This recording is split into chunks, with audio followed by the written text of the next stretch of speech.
All right. Well, hello, everybody, and welcome to the show. This is Comics News Today, of course, and I'm your host, Chester C. Busby III. Very happy to be here this evening with you, although it's my morning. And, of course, happy to be here with all my panelists as well. Do keep in mind, definitely check out our links that we have down below, particularly FanSpeak on Facebook, and go get involved. Get over there and give your opinion, give your reviews. Tell us what you're doing. Sell something if that's what you want to do. Sounds great. Over here in the chat, I see we got Rogers in here, and we also got Nick W. and of course Joseph White as well. Hey, Joseph, what's going on, dude? Dude, he says there better be cake, dude. I want cake. Joshua's here too. Hello, Joshua. We got some interesting news for you guys today. Do keep in mind, in 2 hours from now, we will be doing the fan edition of Drone Recorded, and we will have Death Sworn on there. Uh, Absolutely stellar art looking book. We were just having a chat about that beforehand, and boy, that looks like the old heavy metal, man. The back in the 80s style. It really looks really good. And we're going to be having the artist take a crack at those characters, and that should be a lot of fun. And of course, we got Pixel here with us today. How you doing, Pixel? Doing good, man. Just sitting here sketching a little bit of stuff. I decided I was going to spend a little time on Snaily here for Critical Snail and get some concept sketches and stuff pulled together because I think I'm going to go do a webtoon with it Oh, pretty that soon. sounds good, dude. Yeah, yeah, that's popular area. Webtoons, webcomics. There's a lot Oh, going on over there. That's certainly one place that comics dude, are not dead. no, you know Yeah. what? I'm glad he brought this up because that was something John Dillard launched his today, and Joe's almost ready. Joe was in the chat there. He's almost ready to launch his. So we've taken a look at this platform and saw the benefits of it. You know what? And if not anything else, it's a way to learn and cut your teeth and figure out your Mhm. storytelling technique because um, comics look better when they're told well, Sure. visually and written wise. You know what I mean? Mhm. So I'm actually applauding uh, Pixel for doing this because a bunch of us are. You know, mine's concepts are almost done. You know, Ah, so. sweet, dude. And John Diller's doing a webcomic. I didn't know that. Yeah, it dropped today. It's called Cosmonaut. If anyone in the audience is familiar with webtoons, I could probably get you the link so that you guys can go right to it. I'll do that. I'll do that. You go to the next guy, and I'll get the link for everybody. Sweet. All right. Of course, we're also joined by George. Hi, George. Hi, greetings. Uh, I didn't bother doing. I did do a web comic, but it wasn't per se a animated web comic. It was a half-hour 3D animated film. So I bypassed the cut and copy paste and all that stuff. hmm hmm Well, I mean, not all of those webcomics are have motion to them. Some of them are just straight up comics. It's just, you know, just in a digital form. Although I do think the ones that have a little bit of motion to them, like I guess they call them motion comics, I think are more interesting. But yeah, no, it's a booming industry. I don't know how much money is involved with it, but I do know there's a lot of people's eyes are on it. You know what I mean? Well, So. it's not rocket science actually.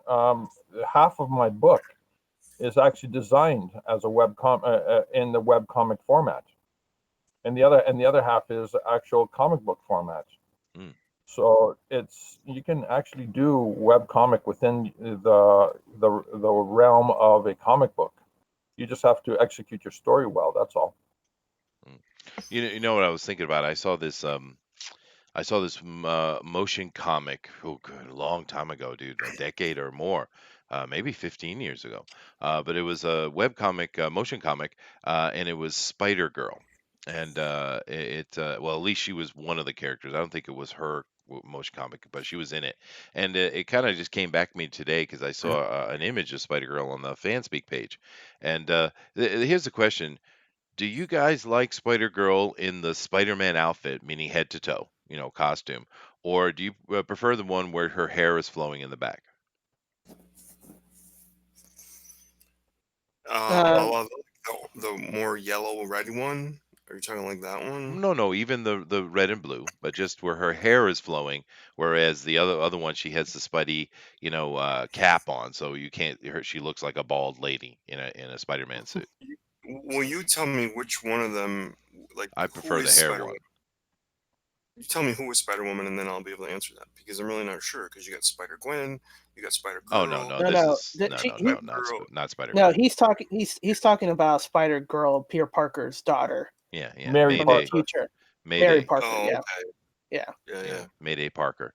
And And actually, even when they had her in her kind of in the kind of that 90s style, that horrible fashion of the 90s, with the leg warmers and all that crap, even that costume looks better. I just don't know what it is, but seeing a female that's in essence in a bald cap because of the mask, I don't know, it just doesn't work for me. I never liked it. I'm pretty sure that's why when they brought her out, that's why they put her in. They put her with her hair out, so it gave her a very feminine thing. And of course, Mayday is she's very spicy and energetic, type of character.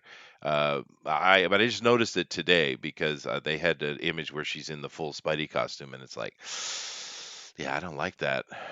Red, yellow, Oh, black hair. I see what's going on, Chester. You're of the mindset that Mhm.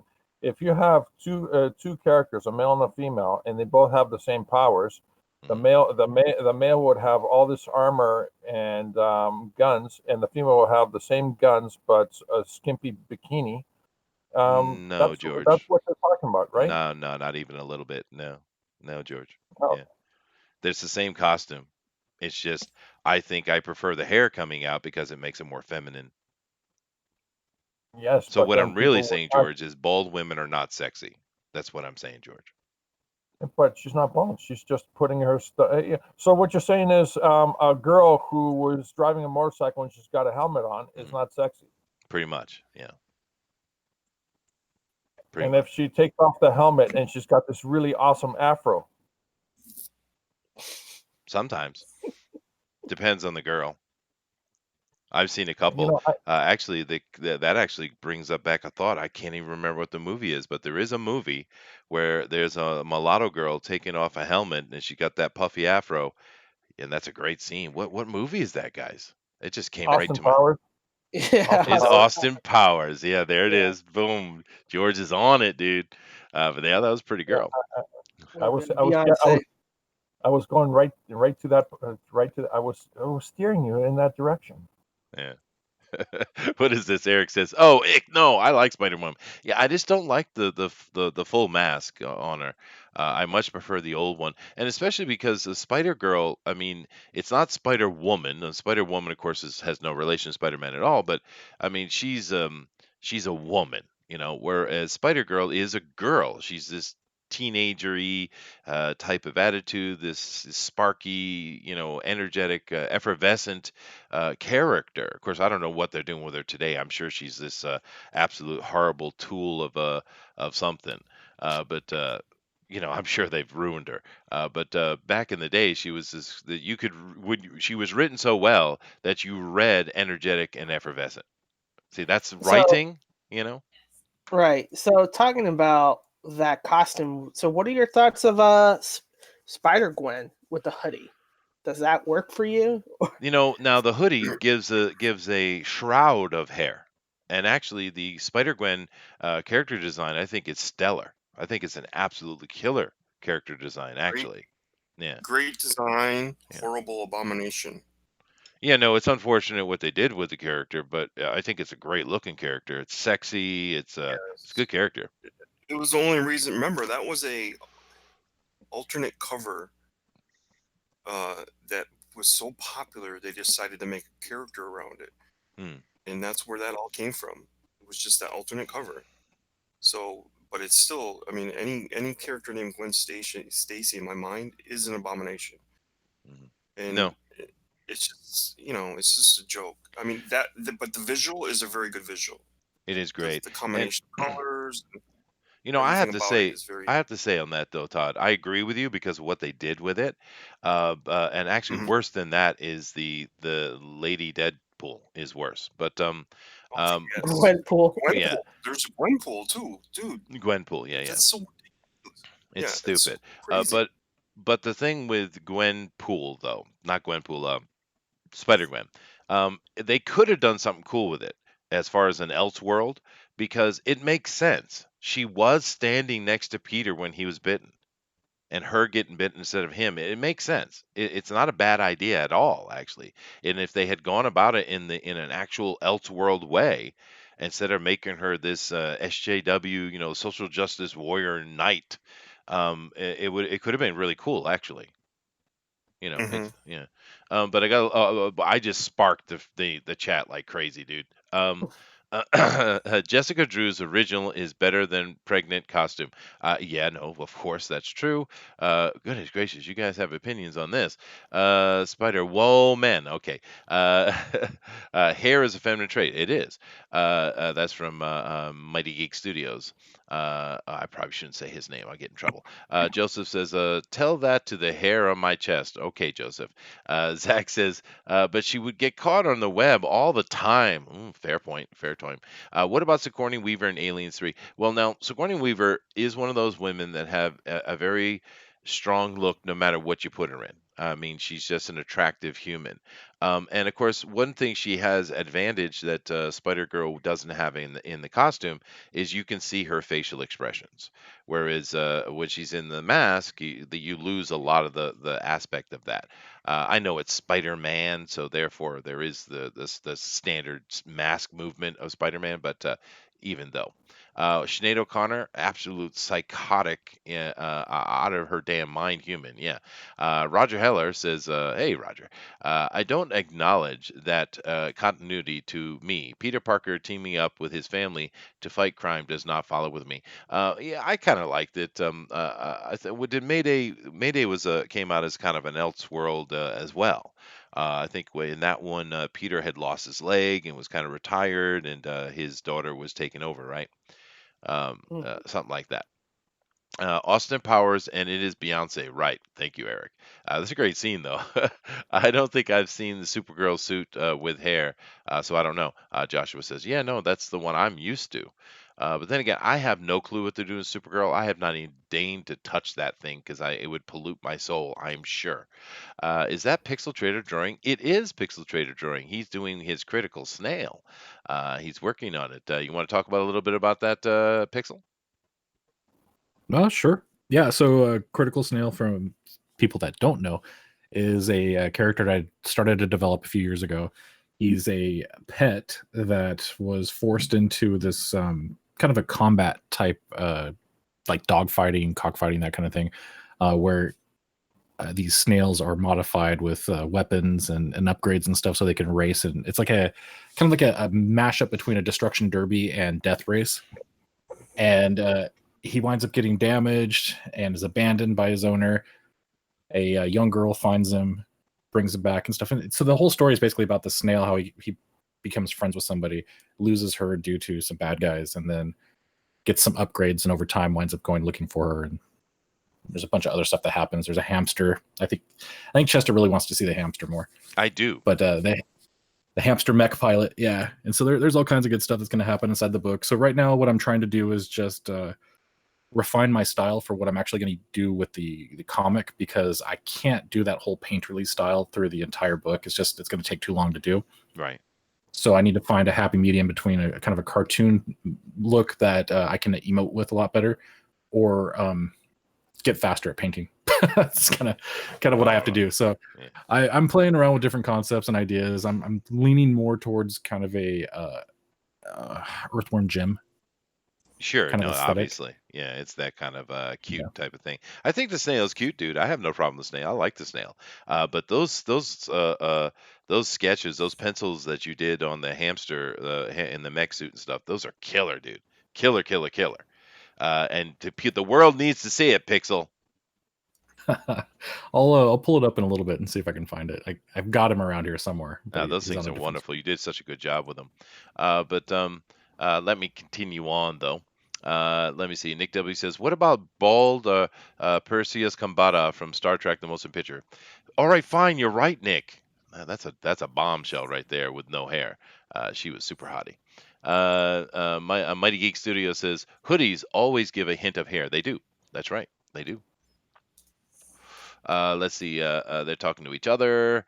Let me see. Joshua says, while we're on the topic of Spider-Man, are we going to talk about something? Yes, we are. We're going to get to that right in a second here. Just let me check up to the bottom of the chat and we'll move on. Sigourney has little boobs, though. Now, okay, okay. The conversation has been put on the table. Therefore, you have brought the challenge. What is the preference of the board here? Me personally, I kind of like the slightly smaller boobs, man. Super teeny, nothing flat, flat board, washboard. I'm not interested in, but a kind of a smaller side, I like actually. That's what I prefer. The big old boobies, man, they're all veiny. I never cared for them. But what is the consensus here, Denali? Big or small? What is your Tata preference? I like the hand size. The hand size, so a smaller one, smaller one. What about you, George? You guys are a bunch of idiots. You don't talk about that. You never talk about it. What are you talking you never about? discuss it openly in public.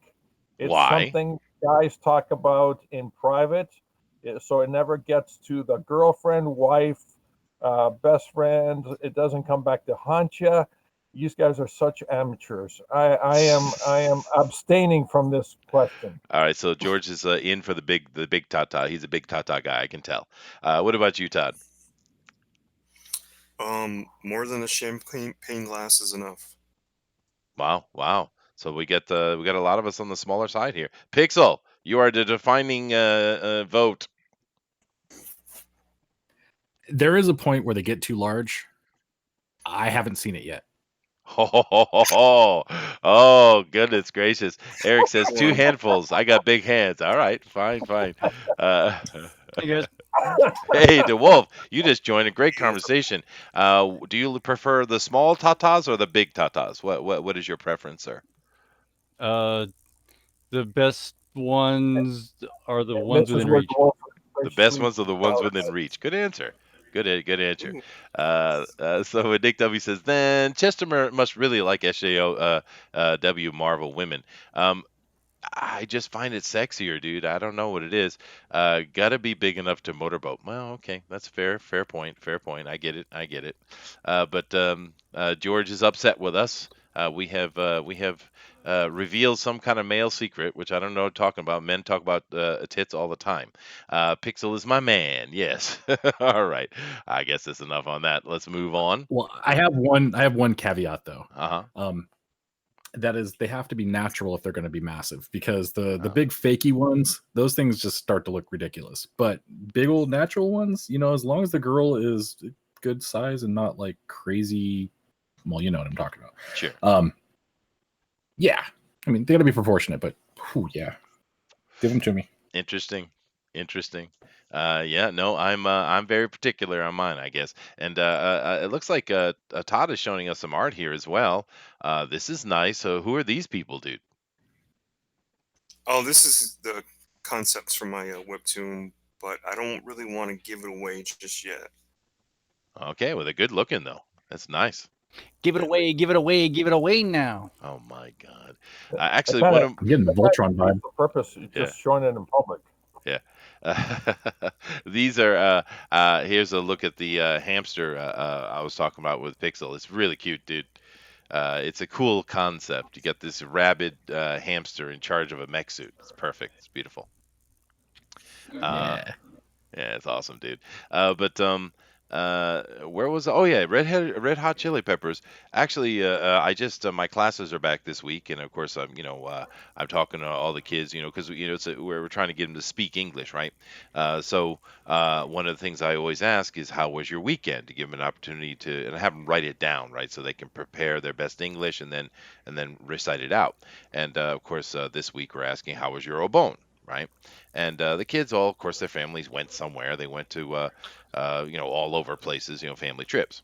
And one of the kids went to USJ, Universal Studios Japan, in Osaka. And while they were there, her mom and older sister wanted to go see the Red Hot Chili Peppers, who were in Japan. So she went went with them. And she's like 10, right? She's a little kid. And I was like, well, what did you think of that? She says, they're just a bunch of old men. I felt very sad. Oh my lord. She didn't like it. She didn't care for it at all, which is too bad because, to be fair, in pop rock scene, Flea, the bass player, is one of the best bass players alive. Actually, I mean, there are when you get into more classical realm and stuff. Of course, there are some better, bass players, but Flea is a pretty impressive guy. But nope, she didn't want none of it. Oh well. She wanted no fleas. No, she did not, dude. But I get it. They are kind of old. I'm surprised they're still touring actually, and they're horrible live. Those guys are just really not very good live. It's surprising how they became so famous. Actually, in the studio they can tune them up and fix it and make it fun. But I never understood how they became super popular. But they're a fun band though. Anyway, let's move on.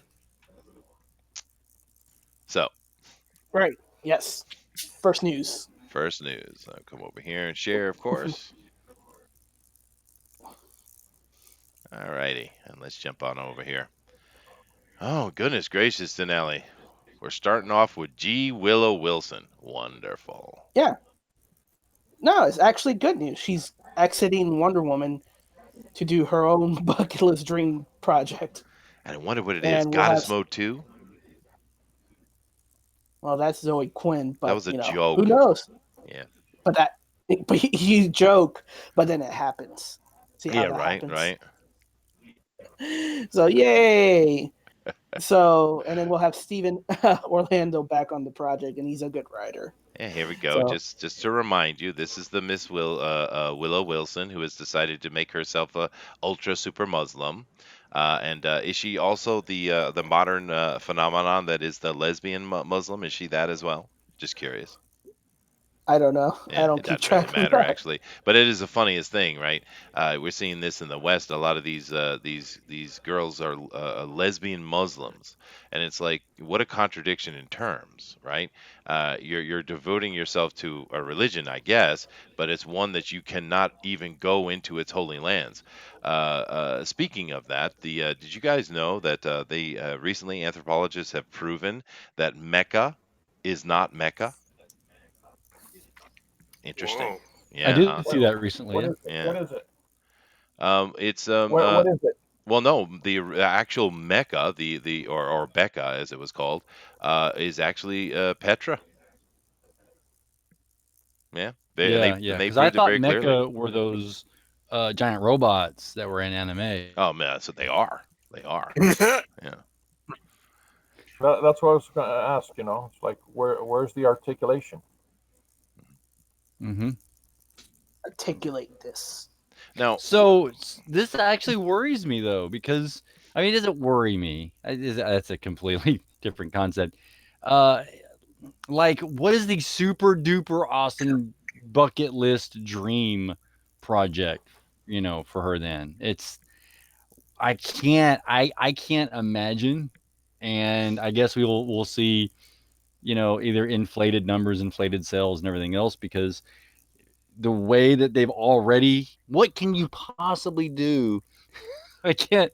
I'm wrapping my head around this now. I know. So DC has moved itself to the left, but Mhm. you're leaving that so you can do your dream bucket list project, which is going to be, I would assume, more to the left. I know what it is. I know exactly what it is. It came to me. It was a moment of epiphany. The last temptation of Christ. Yeah, that would do it. That would do it. Yeah. What do you mean, Chester, with his Petra thing again? I haven't mentioned Petra ever. That's the first time I ever said Petra. What are you talking about, Nick? She I think wants they're to. another old rock band. No, but I mean, that was that's a very interesting thing they had about that actually, because with those kind of documentary things, I always take those with a grain of salt, but they laid that out really well. I think it's very clear, right? And it was very archaeologically sound in the way they went about it too. But anyway, that has nothing to do with this. So now, so the more important point is she's off of it, and now we have Steve Orlando coming in. So tell us a little bit about Steve Orlando, Dinale. What do we have to look forward to? Well, actually, good writing and story that makes sense. Okay. You know, it's still it'll it'll still be a little SJW, but it's better writing, much better writing than what it was before, and it's more action.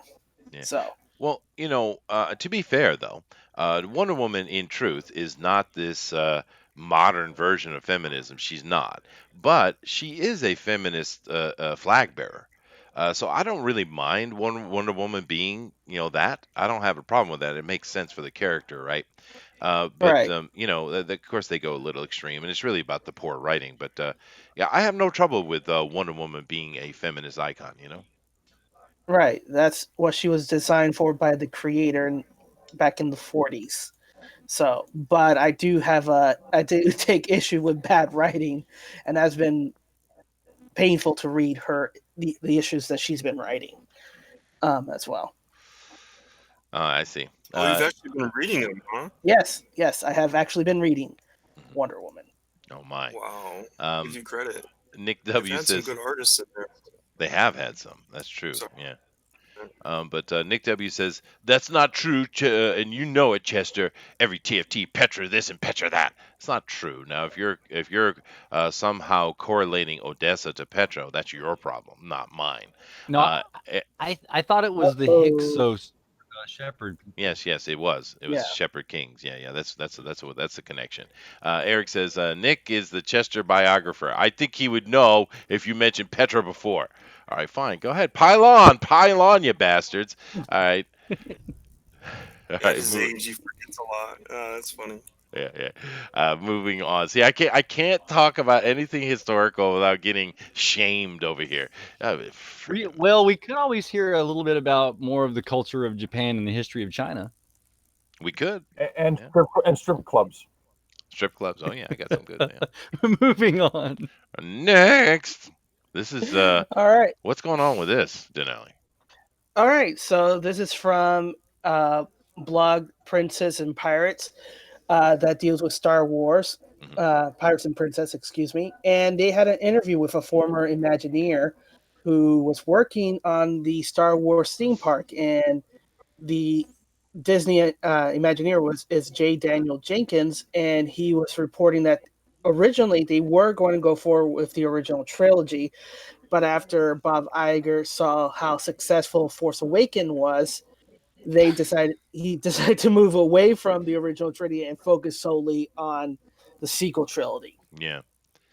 And it's interesting he did that because it shows how out of touch they are, right? Because yes, the Force Awakens did really well because everyone was so desperate to have a new Star Wars. Everyone was waiting in line. I mean, that is one of the most hyped, biggest, most anticipated movie I think in my lifetime, dude. Yeah. I mean, and of course there was huge box office, but then he obviously wasn't paying attention to listening to the comments afterward, right? Right. It's like losing all your lives on level 1 of Mario. Right. Yeah. Wow. Eric says, I'm not drawing tonight, so I got to give you crap here. All right. Thanks, Eric. Yeah, go ahead, Todd. No, I was saying that's a good analogy. Yeah. Really? Losing all your lives on the first level of Mario. Yeah. Well, it is what they did, and of course, we know that we've talked about this quite a bit here.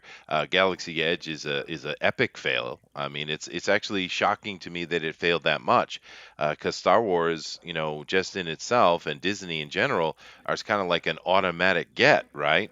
But the fact that Yeah. we're seeing so much fallback on Disney all across the board, it should be screaming at them something, right? So, if a bunch of the Star Wars cosplayers, like the 501st Legion, if they went ahead and moved somewhere into the middle of the country and made it's not really a Star Wars theme park trademark, and just they all went there and then set up some snow cone areas and sold some drinks and hot dogs, they would have more people going with all these people dressed up as Han Solo and stormtroopers and Darth Vader and stuff than they would at Galaxy's Edge. Well, Yeah. They would Yeah. have. It would have done a lot better. Yeah, because here's an interesting thing that, and we're going to get into this in a moment because we're going to be talking about the Stan Lee debacle. Continued debacle. But you know, one of the things that helped Star Wars, be what it is the fact that you had a few people who are part of Star Wars that went to all the conventions. They were super into their fans, supporting their fans, dedicating themselves to the fandom, like Mark Hamill, of course, Peter Mayhew. These guys really, really, really being out there for their fans and involving themselves with them. I mean, Mark Hamill is championed Star Wars for decades. In a great Hmm. way. He loves his fan. He's a wonderful, wonderful icon to be a fan of, actually, because he loves you, and he shows it very clearly all the time. And this is one of the things that built up Star Wars over the time. And we don't have that anymore. Where is this? What are these supposed new lead characters? What are they doing? Oh, they're complaining to the fans about this or that, or they're getting off Twitter because I can't take the stress, or what have you. They're not loving their fans at all. None of them are. None of them. And it's like, how do you expect to build up this new idea if you don't have the people involved, interacting with the people as they should be? It's a huge problem. And it's like, with Stan Lee, which we're going to talk about in a minute, which I'm going to go over to right now. With Stan Lee, that dude dedicated his entire life to us, his entire life. And these guys can't even give us a time of day. And you wonder why they're failing so miserably, right? Yeah.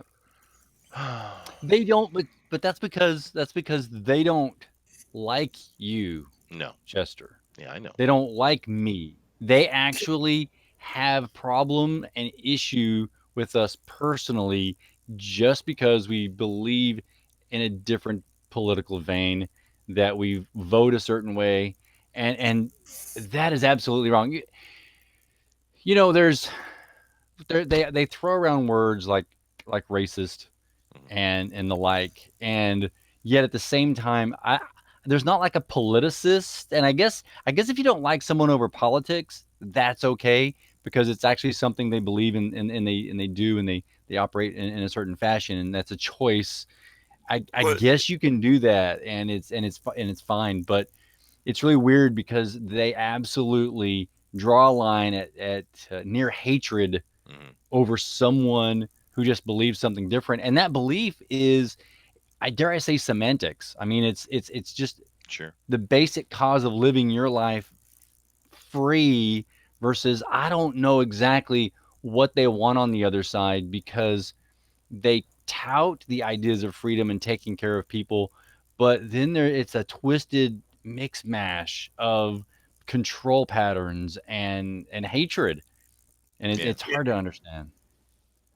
that's really a good point, because it really befuddles me why they didn't go with sort of the families, right? Sort of Leia and Han having a couple of kids, and maybe Luke and Mara Jade having a couple of kids. And if you really wanted to sell tickets to everything that you do at Disney and every park that you make, you should have endeared these characters, the extension of these characters, to the younger people, Yeah. That's right? true. which I which the mean, why? expanded It's like universe a did. no-brainer, Yeah. Yeah. Yeah. I'm going to get to that comment right? in a second It's as well. right Yeah. because they had twins, and they had one kid that was really good with technology and stuff like Mhm. that. Those stories are really good. Now that would have been something that your next generation of people would have been like, oh my god, I got to go to that Star Wars thing, or I got to go see Galaxy's Edge, because it would have been the kids going, mom, can we go? Because I really love these characters. Right. They just like, it's like a no-brainer. It's like, Yeah. we're gonna do the exact opposite, and when you do the exact opposite, you get what you get. Yeah. And little Uh, Come Anakin on. Solo was a basket case, Yeah. which a lot of people would have seen, a lot of stuff in there too. They weren't all hunky dory. They had their issues and problems. Yeah. And sure. And having the Hmm. family having to deal with one that's gone bad, right? That would have been Yeah, Yeah. that would have right, been great. right. But keep in mind also the fact of the separation they can't do today, because do remember that Mark Hamill is an ultra California liberal. He most certainly is a liberal. He's a leftist, actually, but yet he separated that no problem for decades because it's about the fandom. It's not about politics, right? But these young ones, Right. they can't do that because they've been indoctrinated into the fact that there's an enemy you must fight instead of a Yeah. fandom you must love, right? So, but I did see that comment, DeWolf. Eric says there is a rumor spreading now that Lucas still owns royalty rights. We covered that before. It's probably true. Where's the one I was looking at with the EU though? Where's that one? Oh, here it is. Nick says it started with Kathleen Kennedy jettisoning the expanded universe. That was the first mistake. It was, dude. Yeah, Yep. and I think Eric's making good points here about the whole Disney and the rumored royalty rights. There's probably something to that, but we also have an expression in English that says, "Don't throw the baby out with the bathwater," right? Right. Yeah. So anyway, the Greek, Wah! yeah, There it went. there it Well, went. it looks like Disney threw the baby, the crib, and the other kids out with the Yeah. bathwater. They did, dude. Let me jump to this Stan Lee one because obviously it's on the same vein of what we're talking about here. Right. Now, I'm curious what you guys think about it. This story is very simple.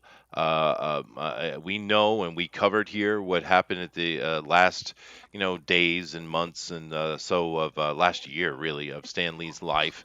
And we know of all the craziness that went on. Of course, Jeremy over at the quartering did a wonderful job covering it. If you want to go check out his videos, and you'll get a really in-depth look into what was going on. But the thing that's happening with this is TMZ. Yes, I know it's TMZ. We have Stanley's daughter here, who you see pictured left. She is coming out and she is blasting Disney. Go ahead, Denali. Yeah, JC reports that she's standing by with Sony with their decision to pull away from the MCU and move Spider-Man in a different direction than what the MCU is going for. And then she cites how disrespectful Disney was to her father's legacy and the fact that when he passed away, nobody called, to Her. say how she's doing and to consult the family, which is her, about the whole situation. And then she's saying, no, they're really cool people and they really don't care about anything. Okay, that's the story, and I'm sure you guys have heard it already. It's all over the place by now. We're actually late to the game on this story. But my question, Yeah. and you guys can respond to that as you like. But my point is this: um, first of all, we know this is true. DC Comics did a much better tribute to Stan Lee's death than Marvel did. We know this. But then again, Marvel totally skipped the anniversary of Jack Kirby and didn't even mention him. I mean, so there's a lot of this going on. But we also know that JC here was implicated in a lot of shenanigans. Quite a bit, actually. She's not blameless in some of that craziness that's going on around her dad, particularly when money is involved.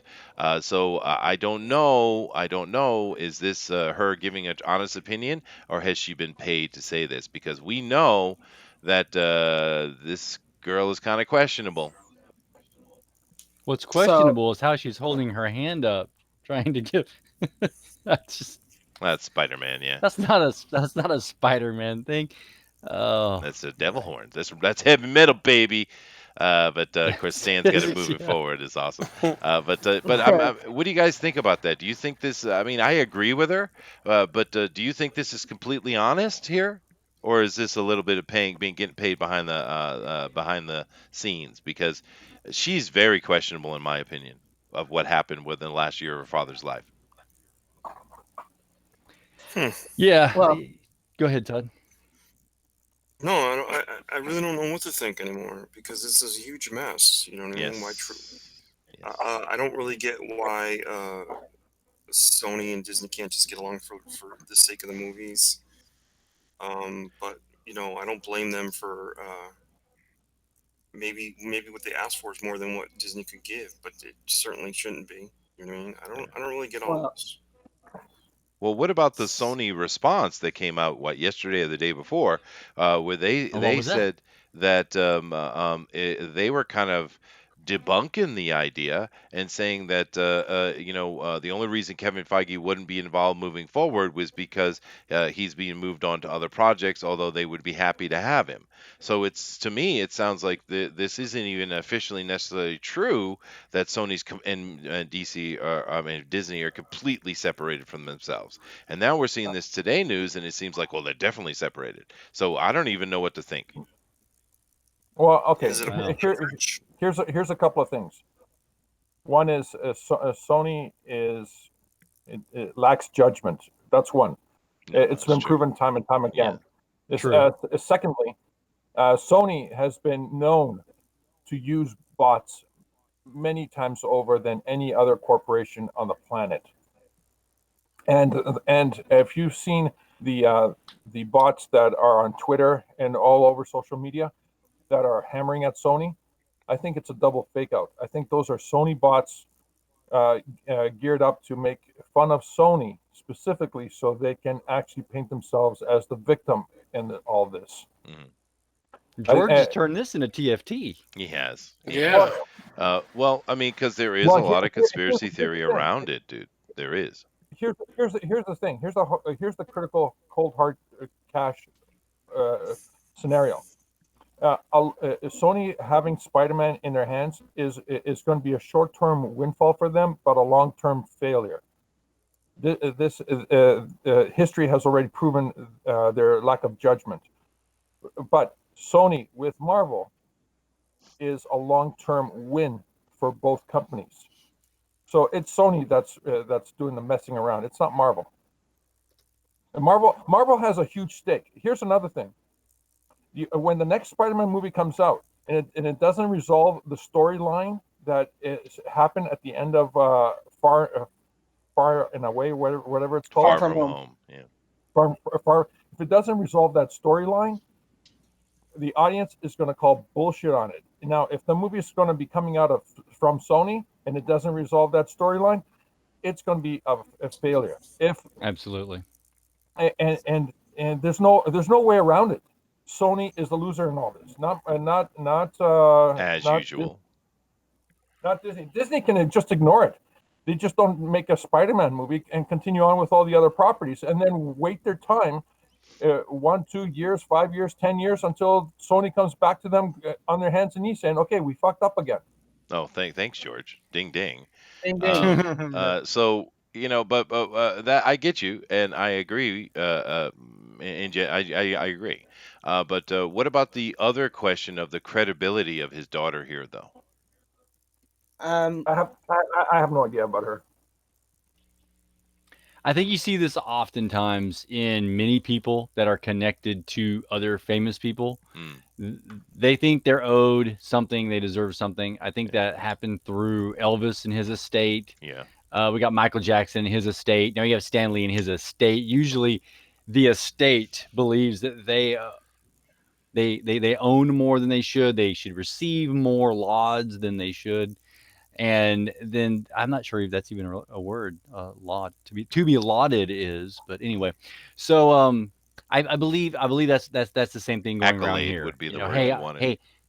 hey, look at me, I'm Stanley's daughter, aren't I special? And it was a bad time. I mean honestly, when someone dies, you always send condolences, send this and that. But you're right. I'm not sure about Disney. Now I know Marvel has had a problem with this because Marvel Entertainment and everything they've been doing.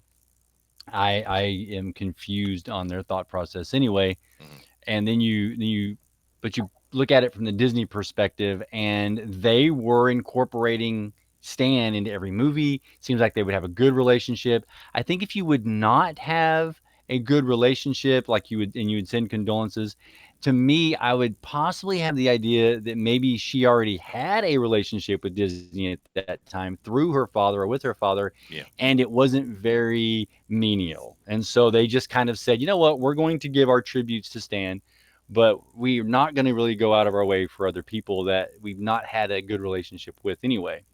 And last but not least, I think one of the greatest tributes that I've seen to Stan Lee was by Todd Mulrooney right here on the panel. That was killer, dude. That was wonderful. It's true. Hmm. But no, and and there's a lot to be said with that because we also have to take into account how many of these supposed artists and creators for the comic books that came out basically praising the death of Stan Lee, just like they did with Total Biscuit, right? When he died. And it's disgusting behavior, absolutely disgusting behavior. But the thing for me is I I feel like this article here particularly stinks of high heaven. I think she got paid. I feel so. Just paying attention to what she's done in the past couple of years and all the little shenanigans and nonsense she's been doing and her little greedy bitch self. I really think she was paid to come out and she was probably paid by Sony. I think so. I feel It's so. possible. All right. Hey, Brad. Ding ding. Yeah. Hey, Yeah. All right. This is the Frazetta Moving on. feud all over again, right, dude? Yeah. Yeah. Anyway, let's move on because just people are going to get more and more upset about it. But, Denali? Oh, I do want to point something out though on this concept because you've got this goes back years and years, right? When Marvel itself was in bankruptcy and they were selling off products. Yeah. Marvel Entertainment Group that were making the comics, they had to sell off, some names and titles to different movie studios. They were trying to market themselves as something people want to see. And now you got Marvel Disney, which has come out of the entertainment group. They've become their own thing. Marvel Studio became their own thing. Disney then bought into that. Yeah. And now you've got these other products that are still in other people's hands, and that goes right back to that bankruptcy problem that happened way before, and what to do with these names, and if you can get them out, more so in order to raise the stakes and come out of bankruptcy and such. Which is funny because Marvel Entertainment Group making the comics still is not writing in on these concepts that has helped to bolster the comics and the superhero genre as a whole. Anyway, lots of problems that are going on There are. in the for over And- the past 20 years. Sony may be doing us a favor too by walking away. I don't know, dude. Sony from is more woke than Disney, dude.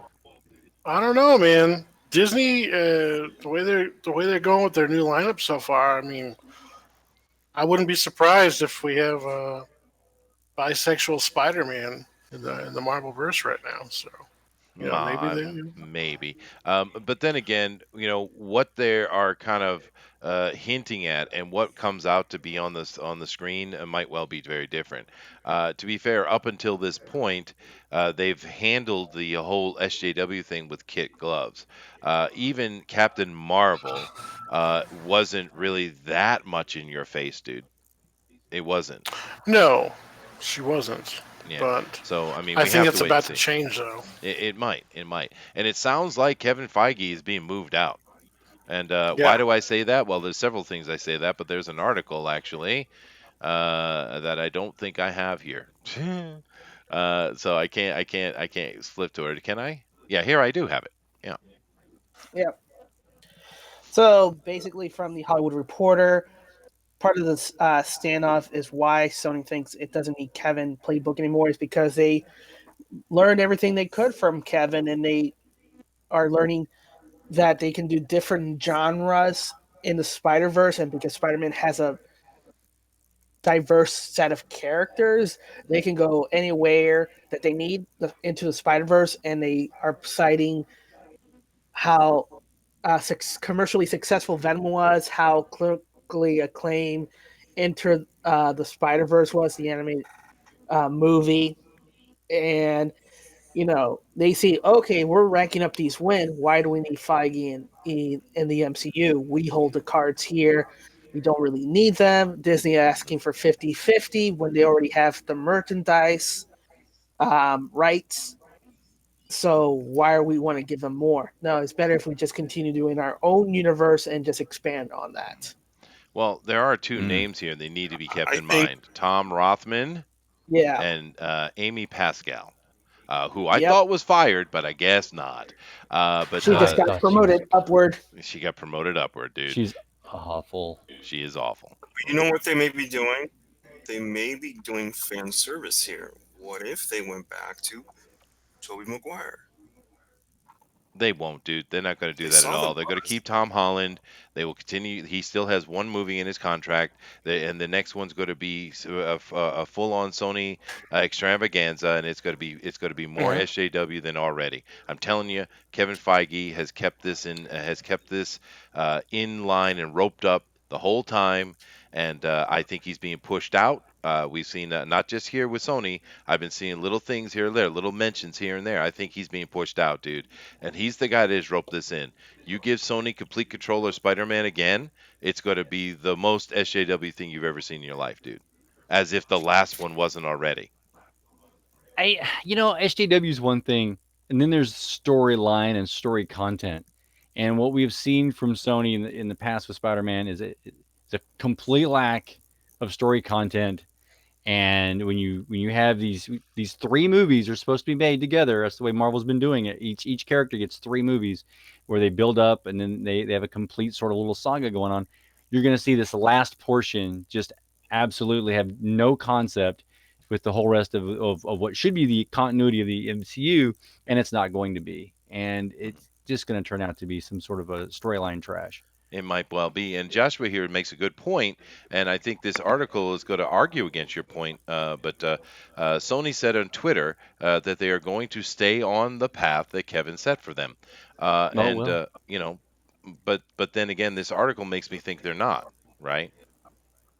So I just don't see it. I don't see it could what be if you that remove everybody out and you have other people coming in writing and stuff. Because now you could do it. You could absolutely do it. But that's the thing. Sony, I think it was Todd that said, are known for their bad judgments. Maybe it was you.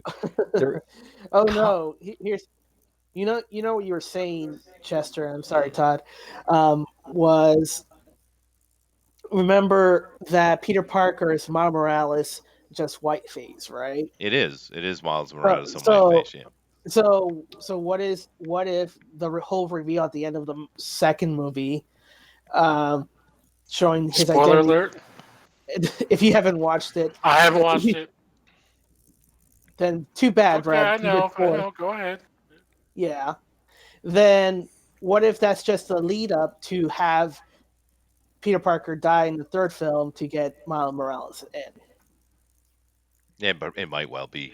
Thundero makes a shockingly surprising comment over here. He says Spider-Verse wasn't SJW at all. Besides, like one or two throwaway lines that I can't remember. Okay, I don't agree. I think it was absolutely slap full of it. Let's just take 1 point. You have Peter Parker, the whatever Elseworld version you want. He's an absolute bum loser, right? He's laughable, right? Miles Morales is, I think his arc was done well, actually. SpiderGwen was the only one perfect. She was the only one untouchable. I mean, think about how they all came in. Every one of those characters came in through the warp and smashed into a building or something, totally buffooning themselves. She landed perfectly and awesomely.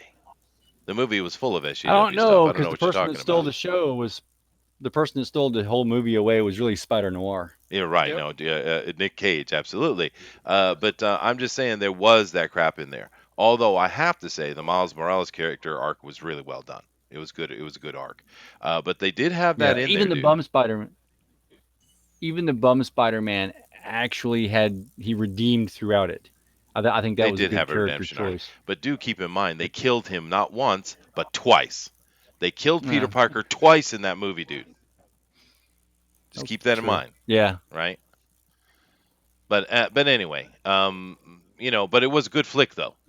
It was really well done, an incredible production value. But it's a very troublesome movie in my opinion. But it was well done though. Yes, and you let have me Peter just Parker that is mention. perfect as well. He just gets killed by Kingpin. Yeah, no, you're right. You're right. That is true. But they killed him twice. Let me just mention in this whole Sony debacle and what they could possibly do is remember they made Venom. They made a Venom movie. Mhm. which was bad. It wasn't from Spider-Man, Mm. right? Mhm. Still, okay. Yeah, no, that movie was just Let's bad. let's Yeah. let's do a Wolverine without a healing factor, or Mhm. maybe an adamantium skeleton. Yeah. Let's do that. Yeah. But no, Venom was honestly, I think it's in the modern take of superhero movies, probably the worst one. I can't think of a comic book superhero movie done in this era of amazing, high AAA movies that's worse than Venom. Can you name one? Mm. Because Dark Captain Phoenix. Marvel had some good. It wasn't that horrible a movie, actually. It was actually, if Dark you break Phoenix. it down, it was full of plot holes and it was kind of nonsense. But Venom was really bad, dude. Dark Phoenix.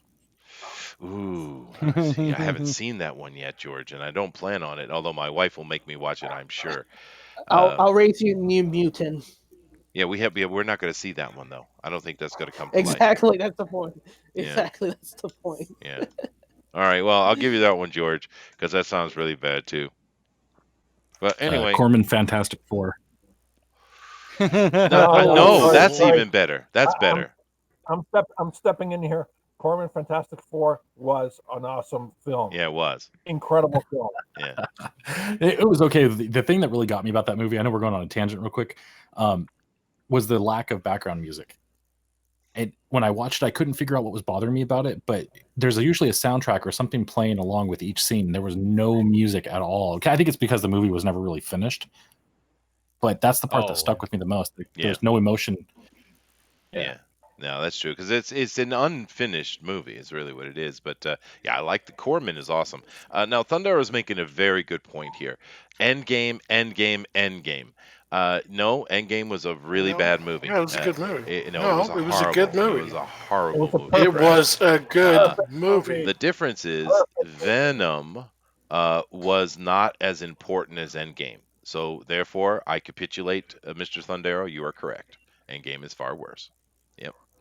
No, Endgame was a horrible movie, dude. I've gone over it several times. I have proven my point. I You're stand wrong victorious, every Brad. time. Okay. Wrong every time. That's all right. Let's get Junko in here and ask her opinion. What did you say, Todd? Let's get Junko in here and ask her opinion of Endgame. She didn't like it much. She was kind of confused because we went. She's not here. She's at work. But she really enjoyed Infinity War, as did I. I thought that was probably the best movie they ever made. But she was really confused by it. She didn't understand. There's a couple of things she really didn't get.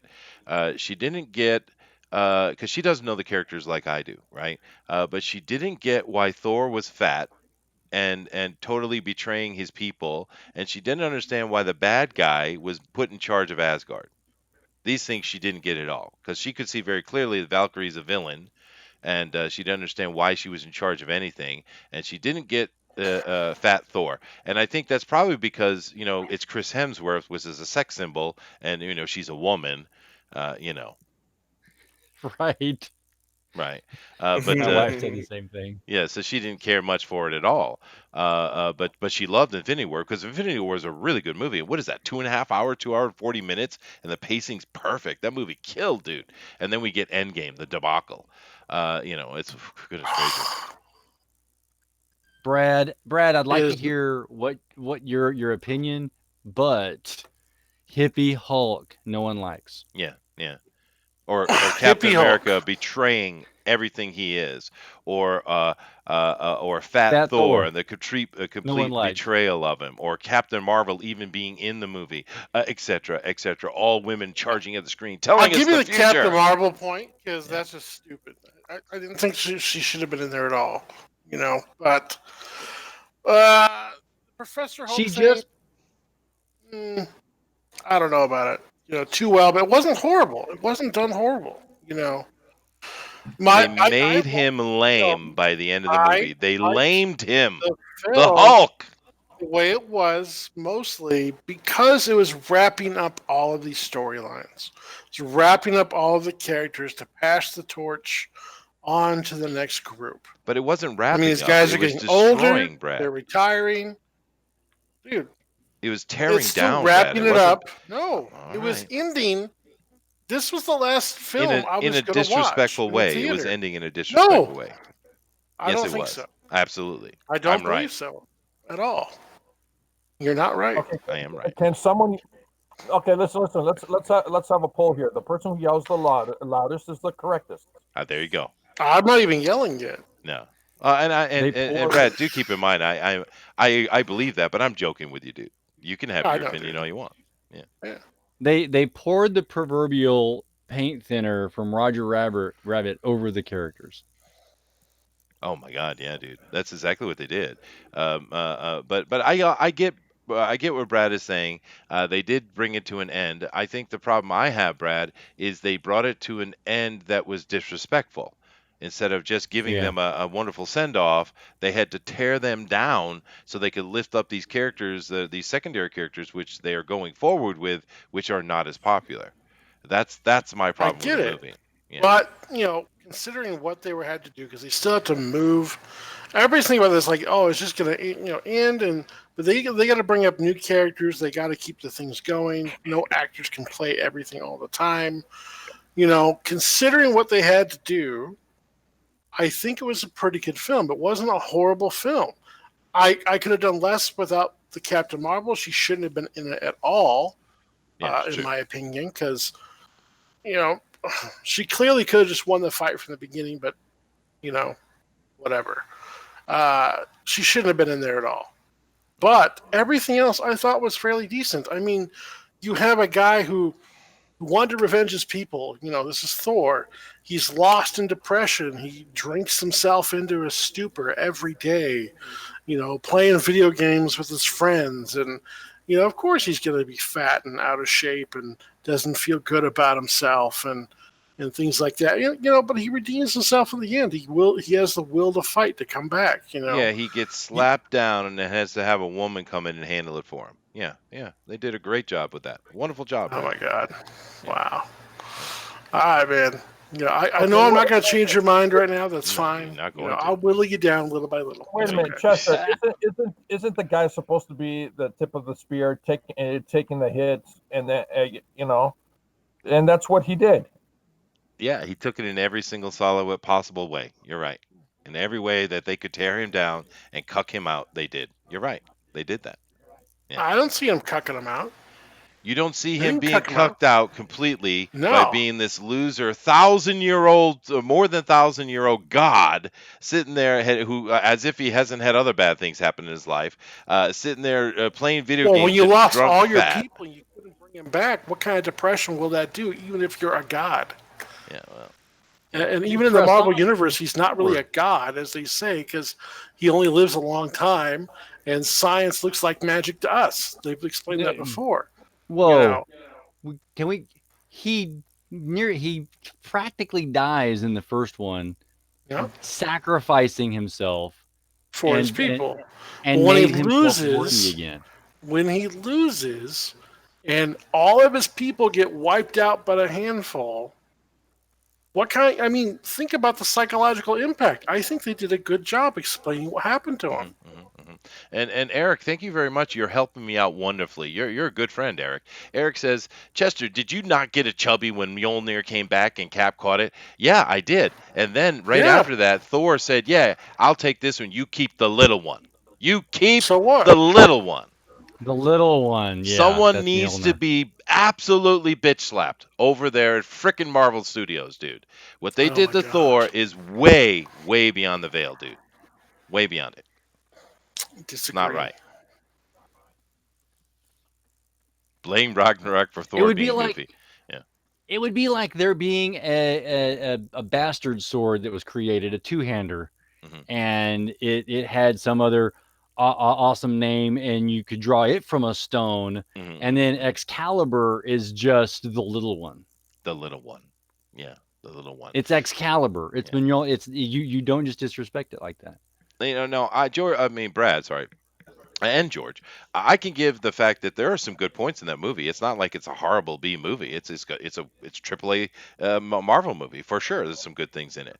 But I mean, if we're breaking down, we're talking Thor particularly here, dude. There's nothing good you could say about it. The only good scene they had, and even that they screwed up, was with his mother. even that they screwed up, right? They dealt with Thor in a horrible way, dude. And they had to cuck him down horribly, and that's what they did. The whole premise, because I can even see what went in the Disagree. board meeting, dude. They were sitting there saying, "How are we going to go move forward? How are we going to take these new characters forward? Let's tear them all down." And that's what they did, and they Disagree. offended Thor the worst. I know you disagree, dude. Okay, Okay. okay, It's okay, funny. okay.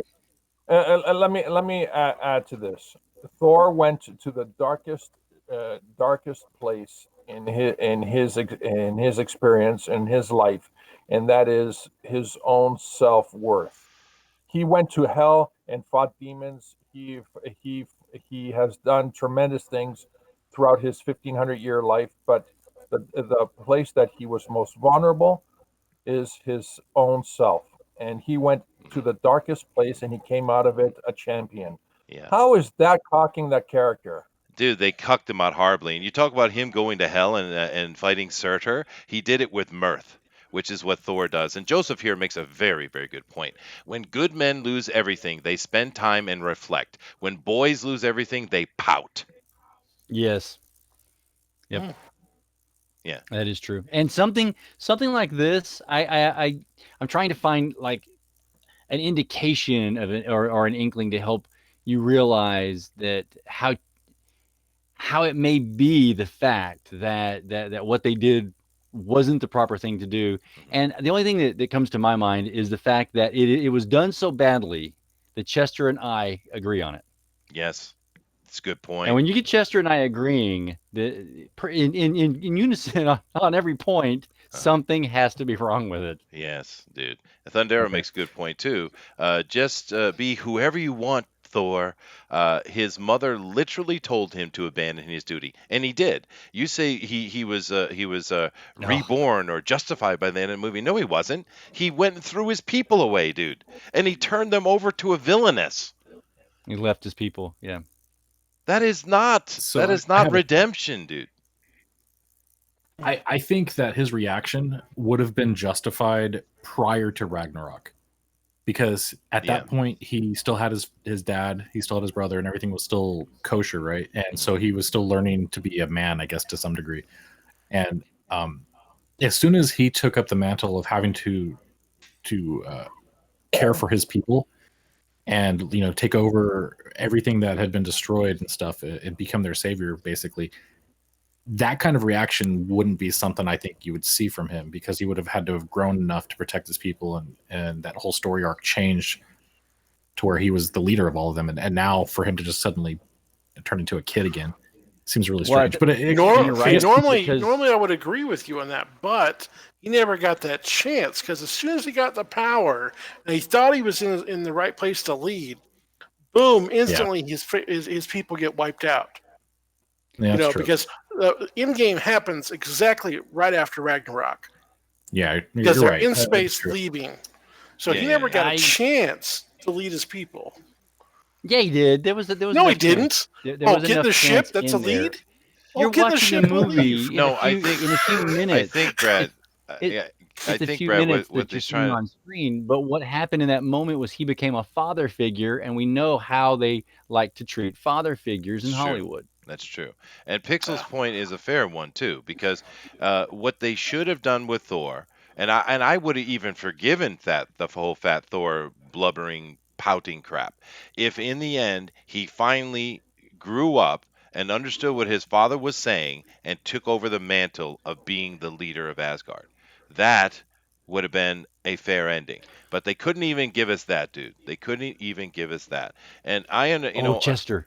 yeah. What if he even would have plucked out the mechanical eye and put an eye patch on, Yeah, right. Yeah, I mean, there's many things they taking could up have the done. mantle of Odin even more so? Mm.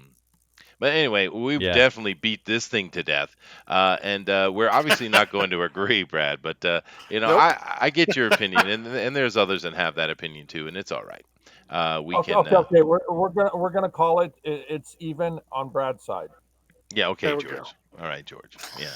Although the chat clearly agrees with me, just so you know. All right. And Thunder is over here having a freaking conniption, dude.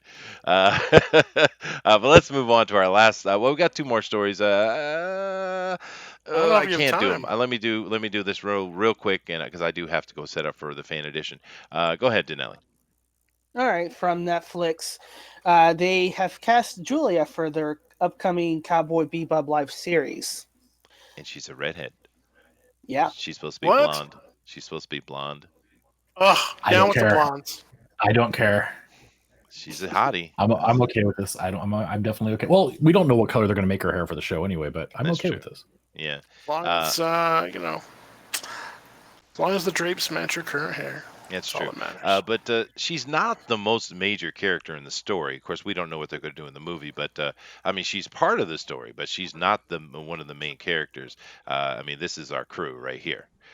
These four and the dog. So I'm not sure what they'll do with that, but let's take a look at this real quick, though. I think this dude is a good actor. Him playing that guy, it's not necessarily a bad choice. Of course, it's a race swap, but I like the actor. We got this guy. We got. I think she can work. Other than that ugly tattoo she's going on. With these women and tattoos these days is so stupid. You got this dude. Okay, maybe. Okay. And they don't. And they got him. Which I don't understand why we need the Yep. Asian and the non-Japanese Asian, especially when Spike is not really an Asian. He's a half, but he's definitely supposed to be more European in his way. So I don't know why Spike has to be this non-Japanese Asian. This is a Chinaman, and it's an It definitely American couldn't be a white Chinaman. guy. It's Uh, Netflix. I don't know. Keanu Reeves, maybe. How wouldn't tall have is done John it. Cho? you know, there was a time that Keanu Reeves was going to be Yeah, it's true. playing Spike. It is true. We talked about it a long time ago. I think the other guy was the bad choice, though. Which one? This one? Third one. Chet? Keep going. Yeah, it's a good choice. Yeah, right there. I don't know about this one here. This one's the one that actually I actually like the choice, the last choice with John Cho. Here, I'm not sure if this is going to be an accurate representation, but Well, this is Vicious. The character is Vicious, right? Yeah, it's a weird choice. I don't know. We'll see how it comes together. I think the one that stands out as the odd to me is Cho. Although he's an okay actor. He's not a horrible. He's okay. I really wish there was a stronger actor in the role. But this guy would probably be the most controversial because it's straight up race swap. But I do like this actor though. He's a pretty solid actor, actually. I don't know. Yeah. But I'm okay with that. But John Cho's I only don't recognize 5'10". that guy. he's a The good guy actor, that dude. you're saying to go to actor, what has he been in? I don't recognize him. I do believe he's. I know I've seen him in a couple drama things from BBC. He's British, but isn't he also the guy that played? I think he's in the Guardians of the Galaxy movie as well, isn't he? No, it's not. Does he No, look you like think- Damon Hanju? Oh, okay. Somebody- No, I know I've seen him in BBC stuff, and I know I've seen him in that. He was in the Beatdown, the Netflix show. Oh, okay. Yeah, I know him from BBC. and I think he. It's not even British. He played Bushmaster, John Bushmaster. Bushmaster. the guy Oh, with- okay. Oh no, he's not the Yeah. dude I thought he was, dude. He looks so similar. Yeah. It's not the same dude. Yeah, no, I don't know this guy. He Bushmaster played was- Bushmaster. Yep. That was so. You're right. No, he's not the same guy. I was thinking about that other guy, the one that's in Guardian. know. Wasn't enough. Yeah, Yeah, that guy. That guy's like the best. What do you call it? The most used actor that's not a celebrity. Yeah, in he's very Hollywood. solid. Yeah, he's a good character actor. But nope, I I forget his don't know name this real guy. quick, but Almost he's on the was- island. First movie we saw him in was Amistad. Amistad. Yeah. No, not this guy. Yeah. The other guy, right? Right. Yeah. The guy Yeah. you're That talking guy's a about, really the guy good you actor. thought it was. So yeah, I Yeah, do know this guy and now that I'm looking on face front on, maybe it helps me recognize a little bit. I did see him in Luke Cage. He was okay. Oh, and I saw him in as Baron Samedi. It was pretty good as well. But no, it's not the guy I thought it was. But now I'm skeptical. Goodness gracious. Yeah, that's a different guy, Joseph. He was saying he was from Constantine. That's I can never say his name, like Jimon Hanso or something like that. Yeah, that guy. Yeah. Well, anyway, we're definitely going to keep our eye on it because, a lot of us love Cowboy Bebop and we hope it's good, and all we can do is keep our fingers crossed. I really don't know about Cho playing frickin' Spike Spiegel though, dude. I really don't. I mean, he's okay in the things he does. He's good with those things, but I can't even picture him as Spike Spiegel, dude. And all I can think of is Harold and Kumar. I can't think of him being a serious actor. I don't know. I mean, Sulu I saw too, and he was still goofy, but he's 5'10" also. Like I picture Spike being like 6'5". 6'5", yeah, and lean. Yeah, he's he's drawn super long. He is. He's always. I think he is the lean part fine for the 5'10".